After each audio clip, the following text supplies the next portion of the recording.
Mike. Hey, How you doing? I'm doing good. Welcome back to the BVG Entertainment, the heart of rebates. Yes. You escaped the first time. You just fucking dropped out. My Wi-Fi fucked me. This time, you're staying. Yes, Get a fucking landline or something. I know. Everybody, buy our shit. Yes. New T-shirt, new shit. Buy it. $2. Yeah. We have We good want our shit. $2. So, you know what we're doing today? The only thing we do in this show, we debate. First the thing. Okay, give me a second. I was not correctly prepared. Here it is. This is it. The BVG, the blockbuster video guys present Heart of Rebates. Yes. The show where people come, we give them answers that they did not prep for, they debate, and the winner gets something. Shit. The winner gets What does a winner get? the belt. Yes. The BVG Heart of Rebate Championship belt, currently in the hands of our champion,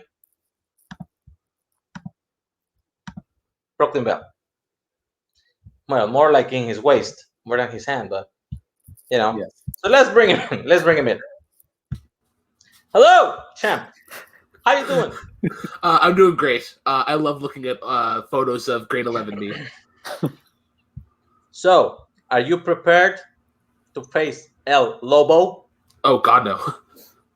Which means He yes. is here. El Lobo is here. Hey, Jim, what's up, buddy? Hi, first reunion of this match so far. That guy I played with again that match while you weren't high. My classic team partner, Brooklyn Vale. Yeah, absolutely. Yeah. You guys are gonna be debating in a several list of topics, like I always say, several amount. Good shit. And we're gonna have some people to actually make the choices of who wins, because we don't know about any of this shit. We don't know debate. So we have this guy.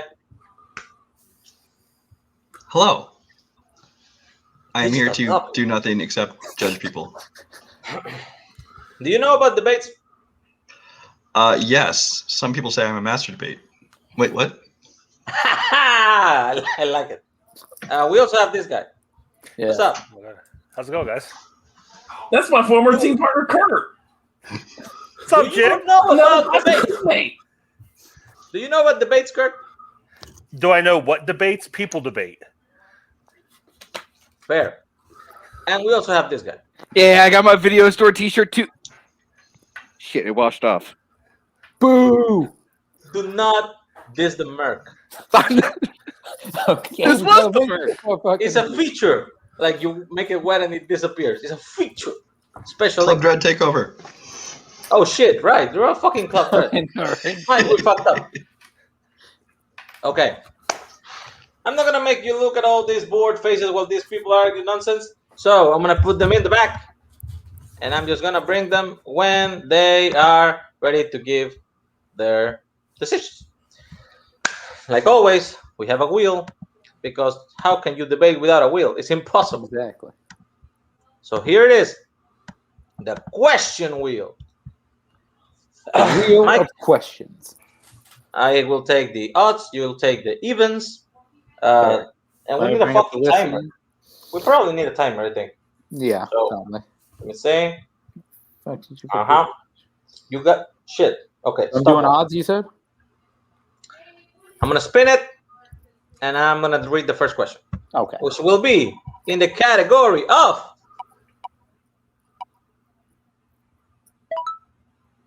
online trivia leagues. A good category.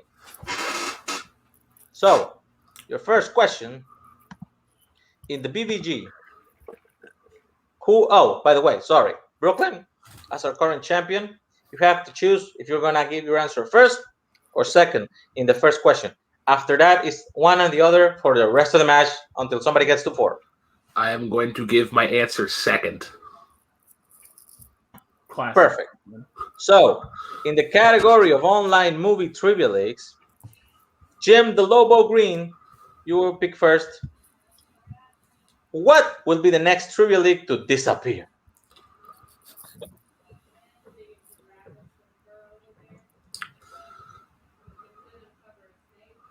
Huh. That's a good one.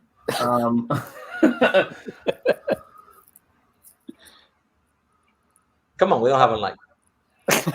I'm gonna go with Jack of all trivia. I thought they were already done, but sure. And Brooklyn, what are you picking? I'm gonna go with Hunter Chambliss's Nerddom League, or like I think that's the right name, or like the Hunter Chambliss Trivia League MCU, that whole, you know what I mean? I don't know what that is. Okay. Jim, 15 seconds when you start talking. See, Nazario, you gave the already perfect response. I thought it was already gone, so that's why it's obviously going to be the next one gone. Because is it gone already? Who knows? Do they still record matches with Haven on his couch, smoking weed and spanking pigs? Well, maybe. Who knows? If they do, then it's not going to last long. Disregard. It's not going to last long. That was overtime. 15 seconds. Brooklyn. Hunter has been a pioneer of this community, but Hunter has also been a part of every single community. Part of Schmoes Bros, part of Jote, part of Full Metal in some capacity, part of TMG, just part of everything. The guy's an innovator, loves to create things. Up, disregard up. That was after the time. Okay. 2 minutes or till I get bored. Mike, take yourself out. I'll be back when it's 10 seconds left. Okay. Good luck. I mean, this is news for me that Jote is already eliminated, so that's pretty fucking awesome. Like, let's first of all let's congratulate that Jote is gone. I mean, are they? But that's why my answer is the perfect answer. Okay, but listen. Okay, all right. No, but hear me out here, Jim. We need Jote because the cream rises to the top. We wouldn't have one of the greatest trivia players ever in Caleb the Little Bo Bowman without him suffering in one of the greatest in the Jack of all Trivia. We wouldn't be here without Jack of all Trivia. We need I was going for the Ring of Fire days. Let's not give. Oh, okay, sorry. All right, there, hipster Green. Thank you, hipster Jim. I'm not from Joe. I'm from that cool thing. I'm from the Ring of Fire, the Joey Morton days. Sir. Oh man. But yeah, we kind of need Joe. Do we need Hunters and Nerddom League though? Like we have fandom, we have Full Metal Geek, we have Opening Nice. I'm sure. Brooklyn, this is why your answer is completely and utterly wrong. It says, what will be the next trivia league to disappear? Hunter is the king of like being in these things at the beginning, and then some asshole like Haven just comes in and is like, you're not in here in charge here anymore. So Huntress is not going to go away anytime soon. Some asshole's going to show up and then just bully Hunter out. So then that league will then stay, whatever Hunter has now will then go on for much longer until it's unwatchable and canceled. And then Hunter will start a new one. So I think that's where things changed. You were right though. Like he did create Jote and then he kind of left, but now it's kind of just like bullied out. Now it's like, so the question is, what will be the next trivia league to disappear? Hunter's trivia league will disappear, but Hunter will always create new leagues. 10 seconds. Hunter himself will never leave. Incorrect. He is a staple in this community. His league will be here forever. Time. That was a bar burner. Yes. Okay. Everybody in the back, I'm gonna start shooting you back in. Just tell who win and why. Don't we get the second part, or is do we not get closing arguments here? You get closing. As champion, I think I command closing arguments. I forgot about that. Okay, thank you. Since Jim opened, Brooklyn, you close first. 15 seconds. Go. All right, so Hunter's insert league name here will be gone because his leagues last. I think the under is set on like 30 days now on Proline. But Jote needs to be here because we need to find those diamond in the shit. Shit, be disregarded. It was overtime. Lobo, 15 seconds. Go. The thing is, Jote is already disappearing. The thing is specifically about which league will disappear next, and Hunter's league that Brooklyn has picked will be here for much longer. It'll just be a different name, like Jote with Schmozbo's rebranded and without Hunter being there because he was bullied out by Haven and the other Caleb. That's an asshole. Disregard, that's an asshole. That was already time. Okay. Shit, man. We fucking are fucking up formatting the first question. Okay. Bar, who won?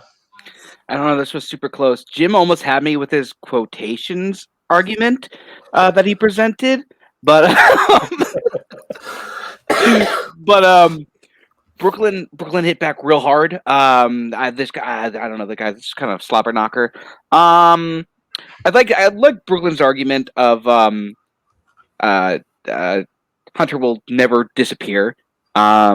So I'm gonna go with Brooklyn on this one. Obviously. Good shit. Brian, who won? I'm basing my argument or my judgment completely on everything that was said after time's up. So it's basically shit versus that's an asshole. But no, I think that Brooklyn was talking about how Hunter starts all these leagues, that kind of thing. But he really didn't have any comeback for when Jim was saying that the league will still be there even if Hunter's not, and it will live on without him. So I got to give my point to Jim. Damn. So it all comes down to Kirk. Tell us who gets the point. Was I supposed to be paying attention? I was just waiting for my turn to play. Is that not how this works? No, you're a judge, man. Oh, okay. Jim, I think they both had good points, and I think they came at it from like very different angles. But ultimately, I do got to go with Jim because he's right. Jote is dispersing already, and Hunter's league is just going to linger for a while. Like it's just going to stick around whether we want it to or not. So new champion, right? That's how this works. Yeah. We are in upset territory right now. Yes. Good. Okay. We're bringing back the wheel.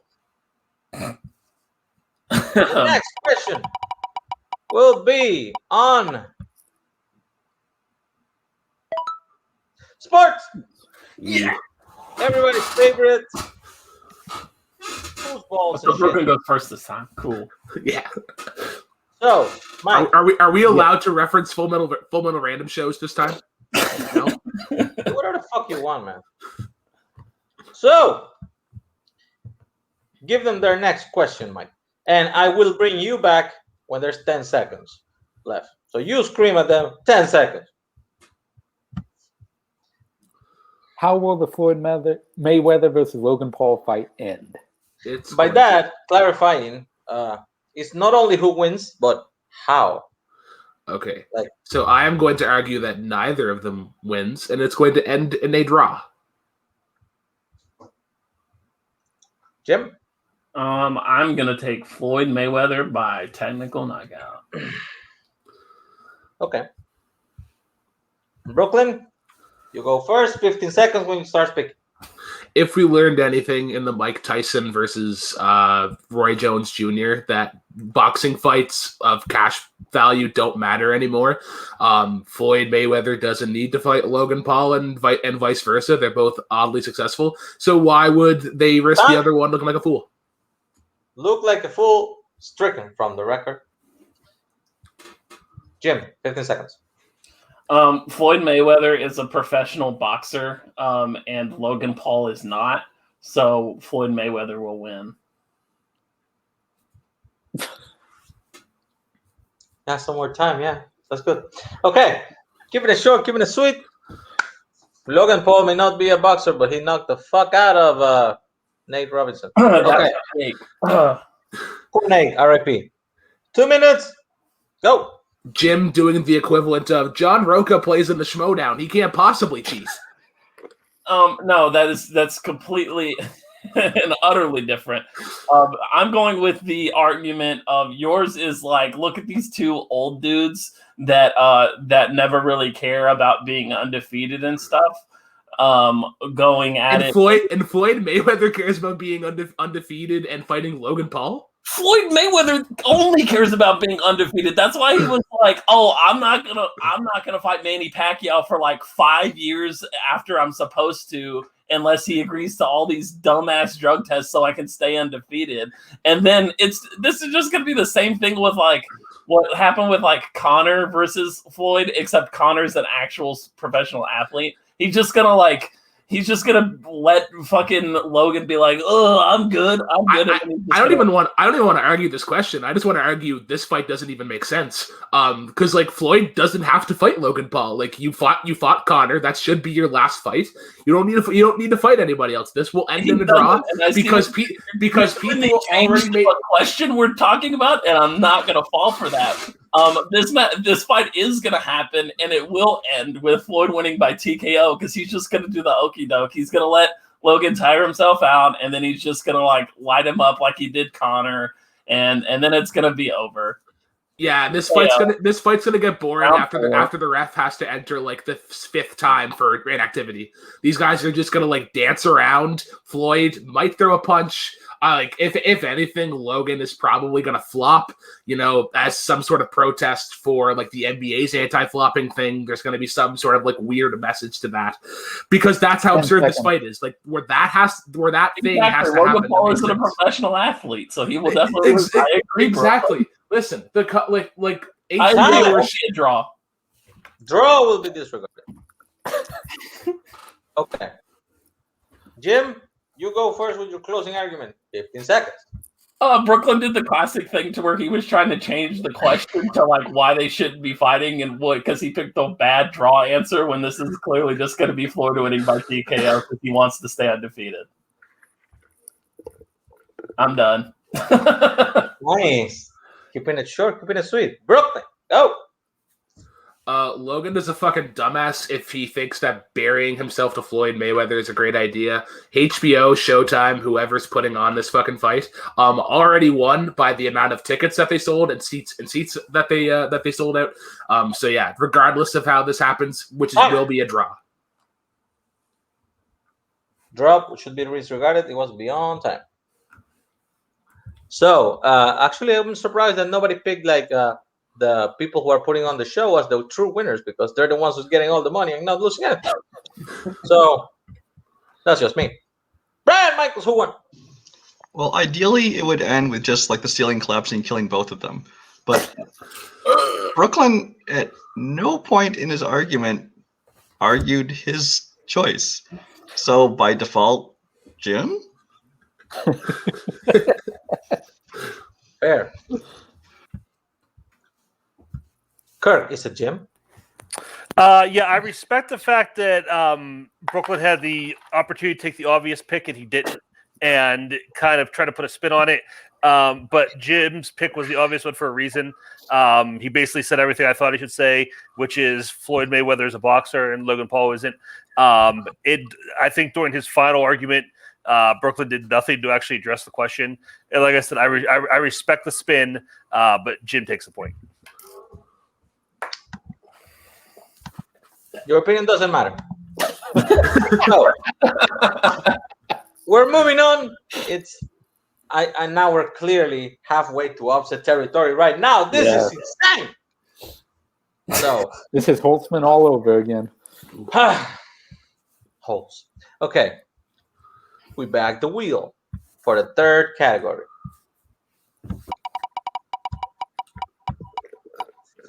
And we're going with wrestling. Oh yeah. You better have those 2018 stats brought up, Brooklyn. Oh boy, will I ever.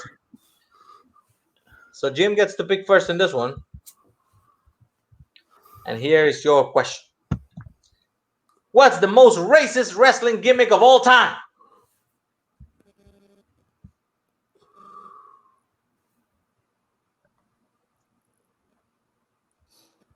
I'm gonna go with the Mexicools from SmackDown and WWE. I'm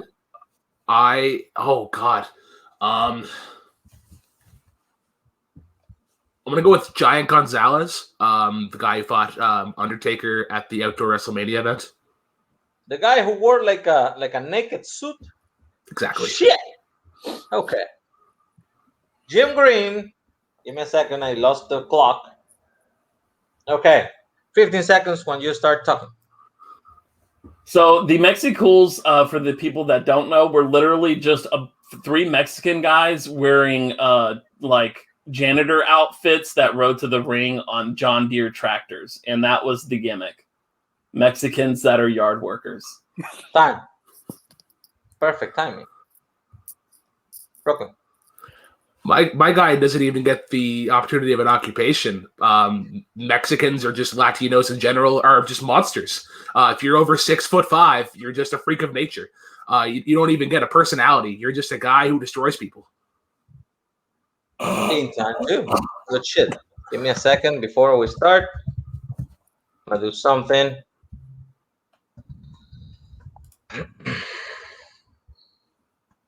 Okay, give me a second here. I'm gonna try to give our judges a little visual aid. So they know. Oh, geez. This might be an edge for me. This might be an edge. So they know what we're talking about. Okay. Yeah. Think I got it. Where's the stream here? Okay. So this is Giant Gonzalez and this are the Mexicools with the autograph signing about this. Okay. When I get my timer again. 2 minutes. Jim, you didn't even pick the best happy-go-lucky, like super racist wrestling gimmick. You could have picked Crime Time, which was like the happy-go-lucky you could have picked gangsters.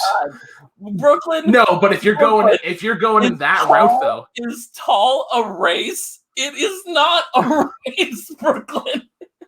Being a tall guy is not I'm saying that throughout the history of WWE, you look at Giant Gonzalez is the prime example, but you look at like him, the Great Khali, Viscera, anybody, but just hear me out here for a second.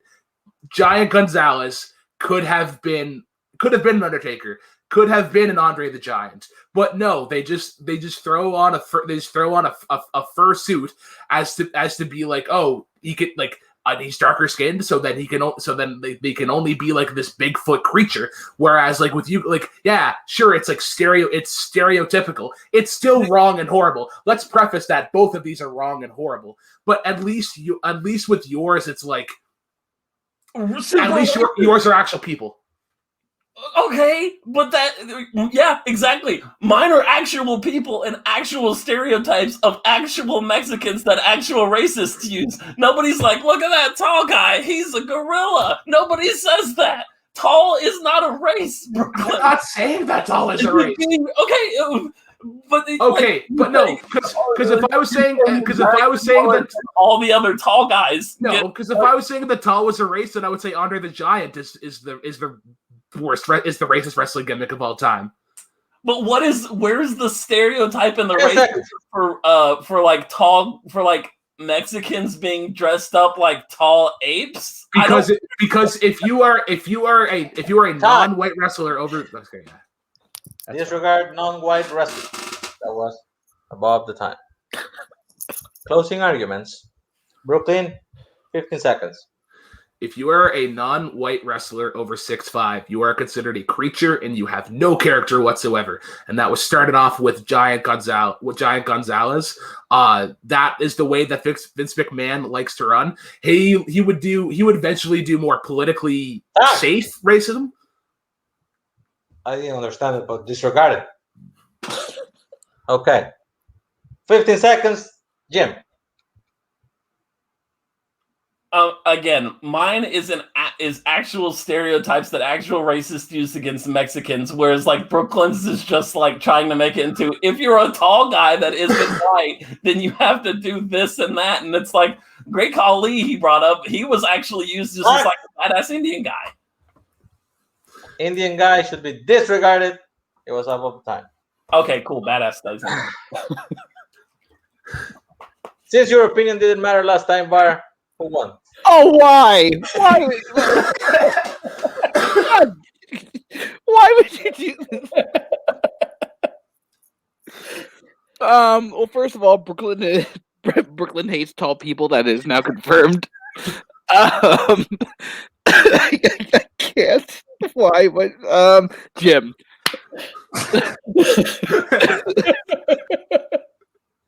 Okay. Kirk, who won? First thing I want to say, I'm not using this to sway my argument because Jim didn't say it, but Brooklyn said the words that Giant Gonzalez could have been Undertaker. And no, he couldn't have. Not because he's tall, not because he's Mexican, because he sucked. Read Ric Flair's book. But as far as this argument goes, Jim picked like actual racism, and Brooklyn. The only thing, like, his name's Gonzalez. If you didn't have that last name, you wouldn't even know he was, Latino. So there's not a lot of racism in that gimmick. I mean, it's a really bad gimmick, but I mean, if we're talking worst gimmick, Brooklyn wins. If we're talking most racist, Jim wins. That's fair. Brian, you cannot say anything this time. This is a yikes. Ooh. Jim, you're kicking my ass. Good job, man. I did not expect this. Music, and you're going to talk about like chord progression. Yeah. Oh yeah, because Brian and Kirk are all about chord progressions. Oh, keep that in consideration.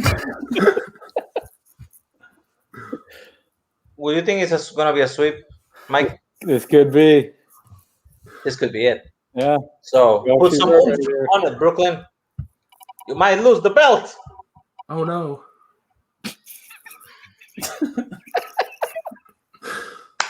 TV. Oh. Okay. Mike, Yeah. give them their Here we TV go. question. Pitch sequel show in the Whedon universe so good it would uncancel Josh. Oh, shit. And Brooklyn gets to pick first. Good luck. Okay, can I get a definition on the Whedonverse? Buffy, Angel, Firefly, even Dollhouse. If you want to make a sequel to any of those shows. All right, we're bringing back Firefly, I guess. Firefly 2. Electric Boogaloo. And Jim, what do you want to do?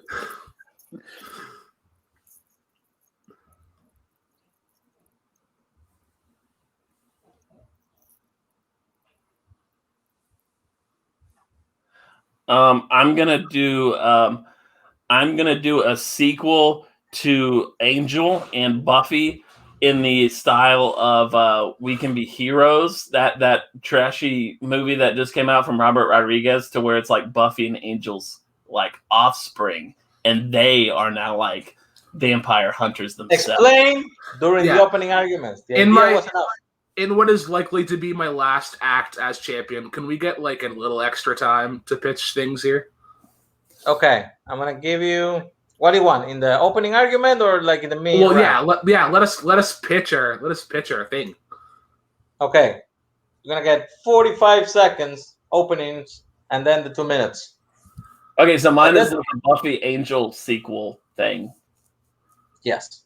That's the basic. Okay, you got 45 seconds once you start speaking, Brooklyn.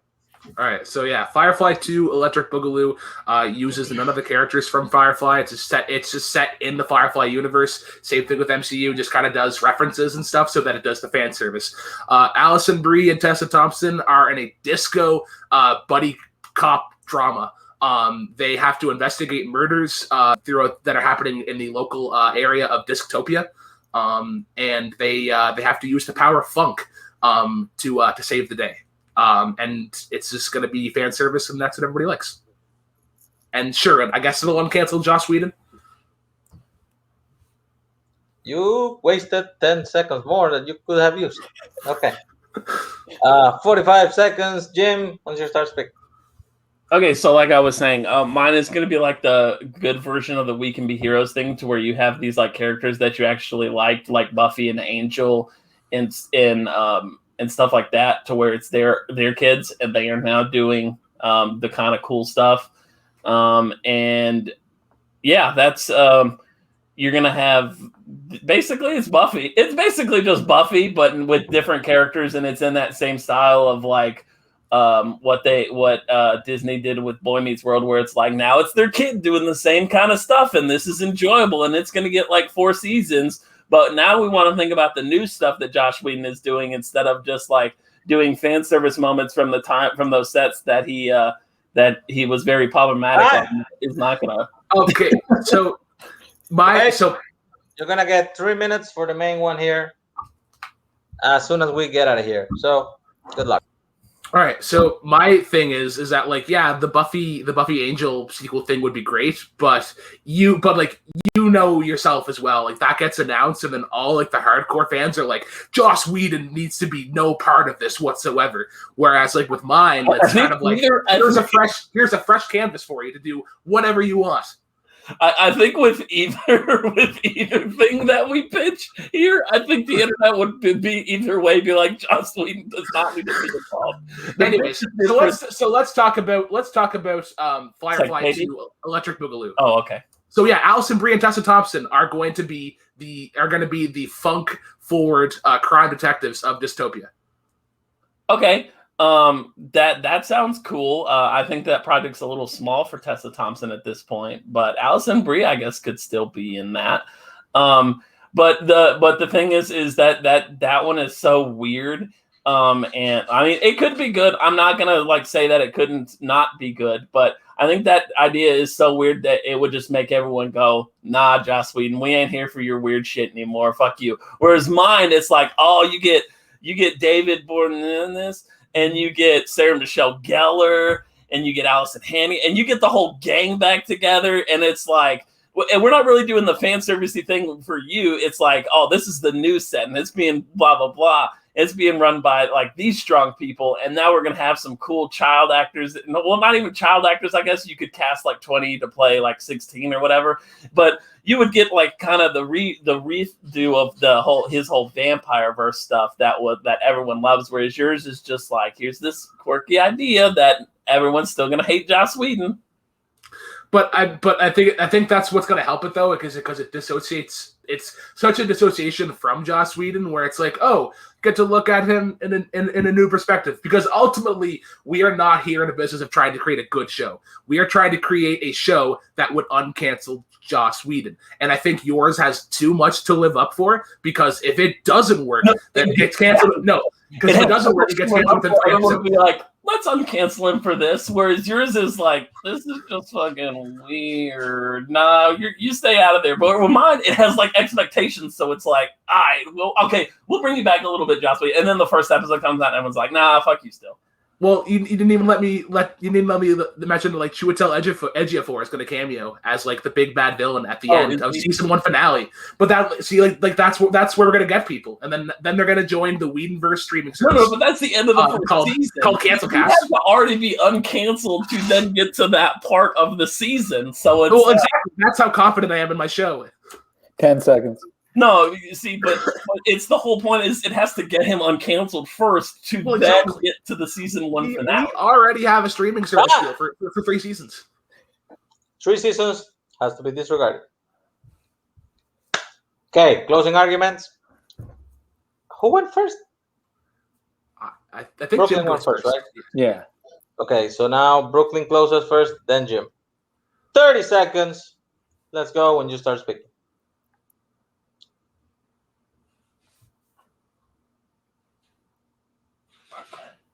Oh, sorry. I thought you were going first. I brain farted there for a second. Listen, ultimately it comes down to Jim's like logical show versus my out of left field show.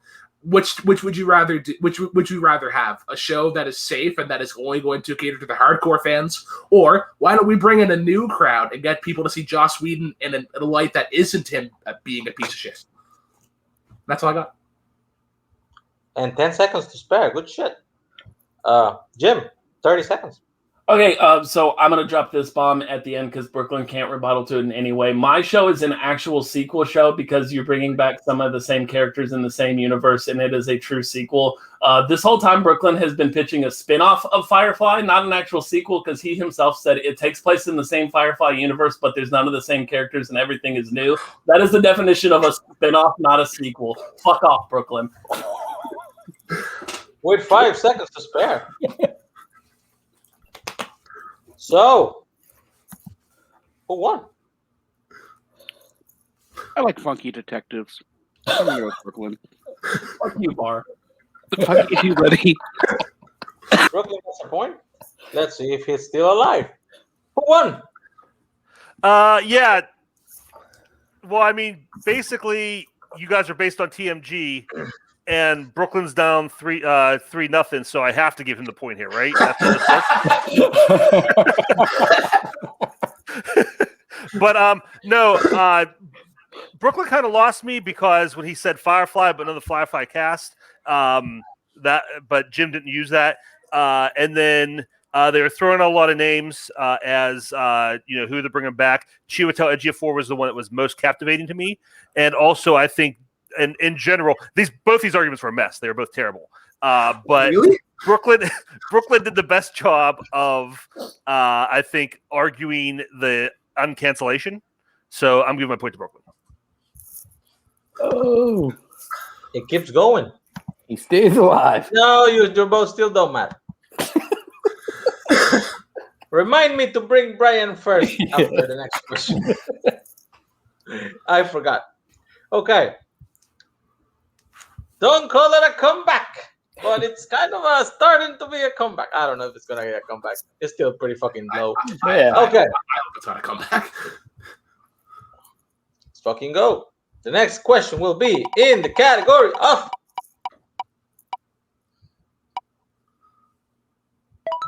games. So, Jim goes first, I think. Okay. Your question in games. Find it. What is the worst Toys to Life video game? That means the ones you had to buy little toys to scan in a thingy to play. There were like a rave of those shits thing like a couple of years back. Am I allowed to like name check something right quick? Yeah, sure. Okay. Or actually, I'll let Jim go first, and if he doesn't pick it, then I'll just explain mine. Okay. Jim, pick yours.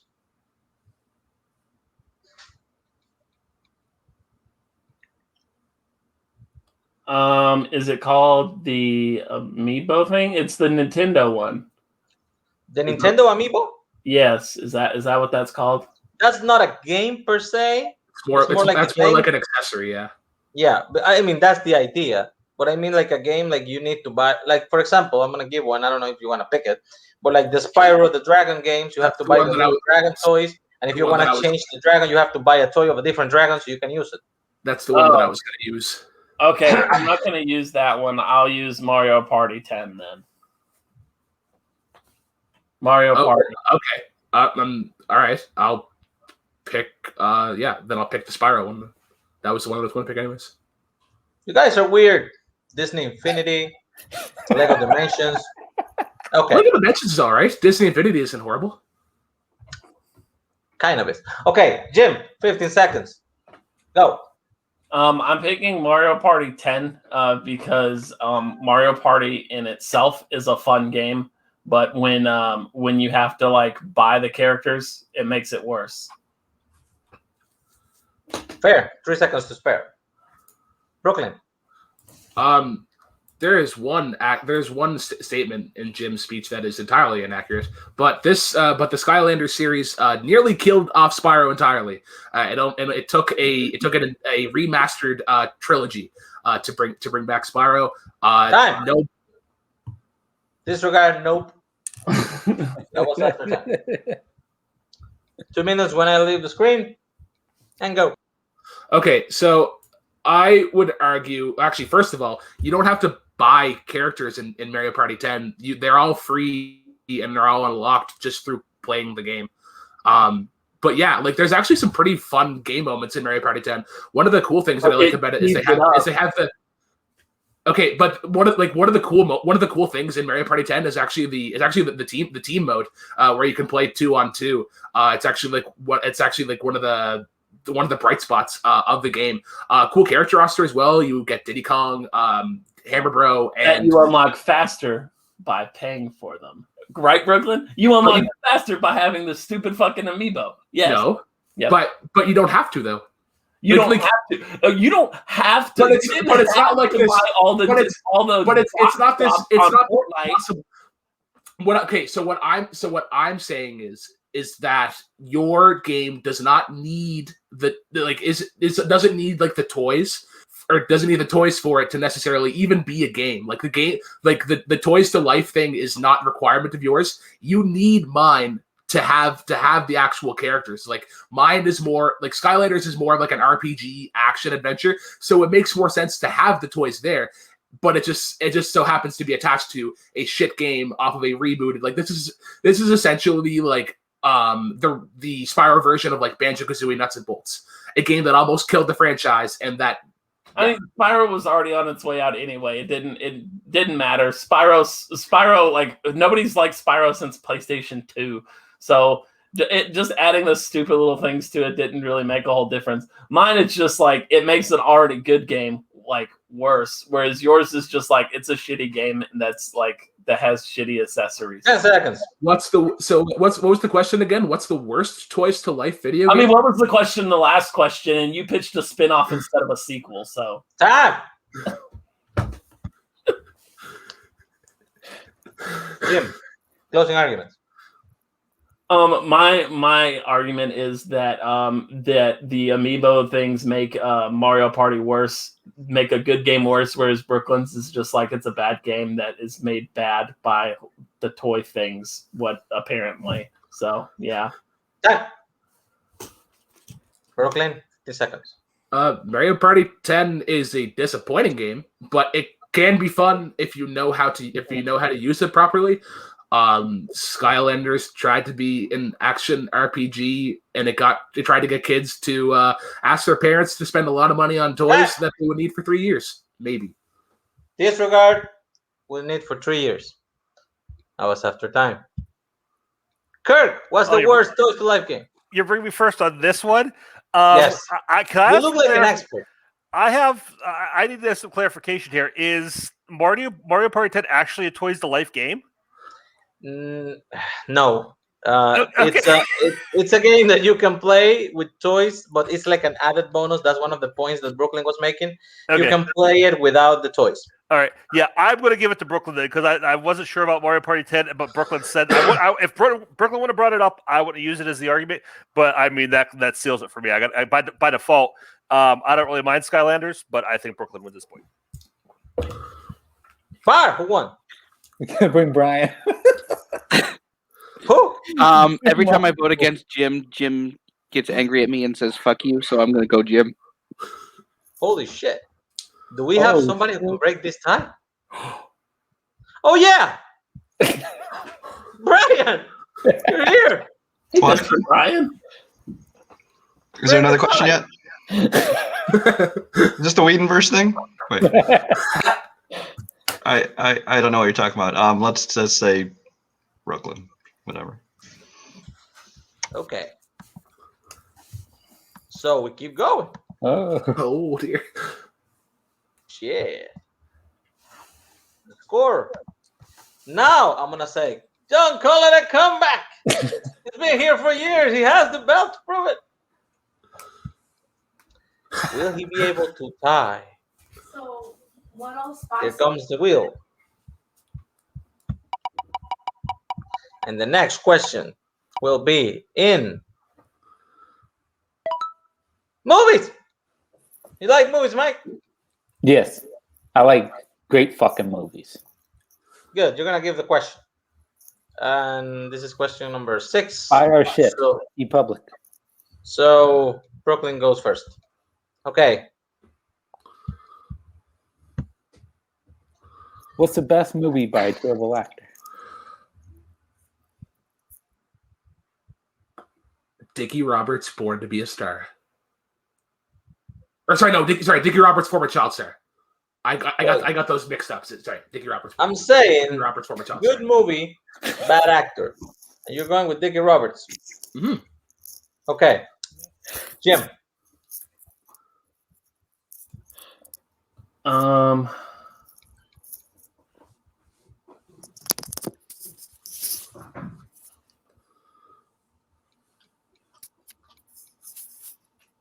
I'm gonna say. Oh shit! I just had it and I lost it. Fucking goddamn it. I am gonna say National Treasure. Brooklyn, you go first. All right. 15 seconds. So, this is not only the best movie by a terrible actor, it's the best movie by terrible actors. David Spade plays Dickie Roberts, former child star. He is shown early on in the movie dating Alyssa Milano, another terrible actor. And then he gets kicked out, and then he meets up with, disregard. Jim, you're lucky Mike Canley is not a judge in this. Start talking. So I went with the terrible actor being 2000s cartoony Nicolas Cage in his middle phase, to where he's like terrible in everything except National Treasure, which is an amazing 4.5-star film according to my letterbox. Okay, 2 seconds, 2 minutes. Sorry. Start as soon as I get out of here. Go.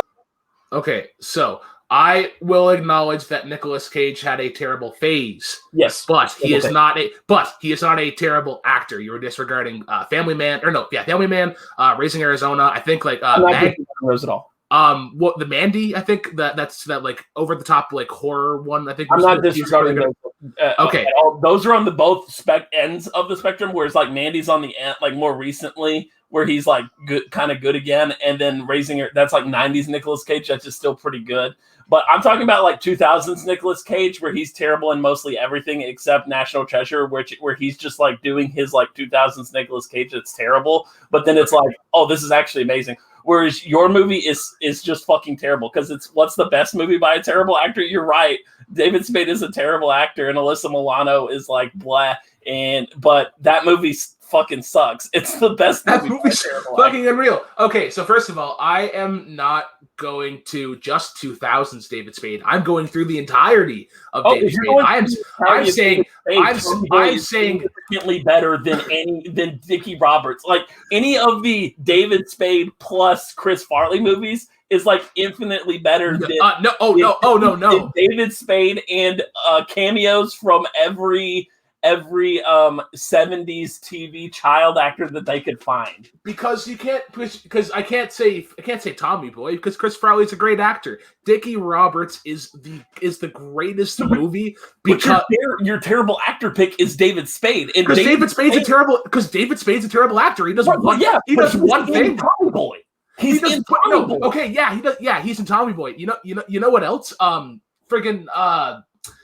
Some horrible actor is an Avengers Endgame.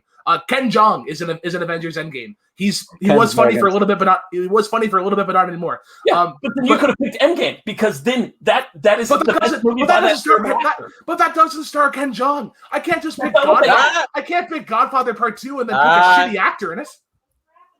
Godfather Part 2 with a shitty actor. Disregarded. Went overtime. Okay. Question 6. So Brooklyn, you go first. Closing 50 seconds. In the logic of one Jim Green, if a great actor cameos in a movie, then that movie was like by that actor. So like Stan Lee. So like those are all like all the Marvel movies are all like Stan Lee. Disregard that hand movement. Jim, 50 seconds. The question is best movie by a terrible actor. David Spade is in Tommy Boy, and he is one of the leads of Tommy Boy, and that movie is better than Dickie Roberts. Whereas, like, National Treasure is the best of 2000s Nicolas Cage and Justin Bartha. Okay, Justin Bartha is a terrible actor, and he's in National Treasure. This was a weird one. Yeah. Really? Who won? I get to talk. Yeah, well, there's two parts to this question, and that's terrible actor, which they both chose. I mean, Nicolas Cage is hit and miss, but he does some terrible stuff. And David Spade. They both qualify. But then the other half of it is best movie. And National Treasure, good movie. Dickie Roberts, still shit. So, yeah, Jim, you get the point.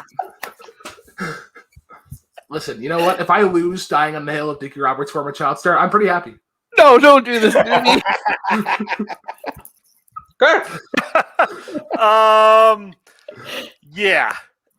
This is another situation where Brooklyn went first, and he could have picked any movie, and he picked he somehow. I mean, he picked Dickie Roberts' former child star just like fast, which worries me. And yeah, like it didn't take long, and yeah, and is that the best movie with David Spade? No. I would say Brooklyn did a good job deflecting because we didn't talk about Jim's pick much at all. But I still have to say that and you know, Brooklyn kind of fell apart the other day. He's talking about Avengers Endgame, Ken Young. Yeah, I got to give this point to Jim. Thanks, my godfather, Kirk Kinson. I don't care about. Nobody cares what you have to say, Bar. Fuck you. You put respect on Justin Bartha's name. You respect that man. Gilly, Okay. 2003. Well, that's it. Prison Mike. Second. He is the And your winner. And new BBG champion. And Lobo Green on a score of 4-2. He gets the belt. We have a new champ, Mike. Yes. Okay, Jim. Tell us how you feel. First off, I want to thank God. And second, I want to thank Nazario and Mike because God allowed them to be here today. And, you know, just shout out to God. What? Okay. Brooklyn. Oh, and my dog. Brooklyn, you had a cool run there. You were a champion for one match. How do you feel? I feel great. Thanks, Jim. That was a lot of fun. I got to argue bullshit for like 50 minutes. So yeah. But no, I love just like coming up with shit off the top of my head. Yeah. Can I cut off the screen now, please? I just want I cannot fix it. No, please. All right, go check out Jukebox Playlist. One Hit Wonder Series finishes on Monday, 2010s with Kilko. It's a great fucking host. Yeah, thank you. Shit. This is confusing. Okay. I want to bring him back. Okay. I fixed it. So that's it. We have a new champion. I want to thank everybody for showing up. This guy showed up. Yes. This guy showed up. And this guy apparently also was here. And it was worth it just to see a picture of Jim looking like it's Pat. Final score. It's Jim. So I think all of you are playing Sunday, right? Yeah. Yes. This is where we sign up, right? Will you use your shot if you win the reverse free for all on Jim Lobo Green for this league, or you will do something better? I will not use it here. Oh, hey! For the first time ever now, I'm a former champion. That's something. Yeah. I don't know. I could probably out bullshit Jim. Is there a Is champion for is that something that you actually like want to do though? Like, do you Or just actually want to bullshit. try and? Remember, he beat Caleb Coho for this. I guess he that's did. something. Is there a championship for the letterbox game where you guess the letterbox reviews? Yes, Yes. Yes. Paul's man. Tell is them the more about champion. that. I'd probably do that one because so Jim's safe. Good shit. Thanks everybody for coming up. Thanks for Brooklyn for showing up to defend his title. Thanks to Jim for taking the title away from him in this bar burner match. Thanks to Bar. Thanks to Kirk. Thanks to Brian. They all showed up. Even Mike showed up today. We made him judge. Bye, guys, and see you Sunday. It's gonna be great.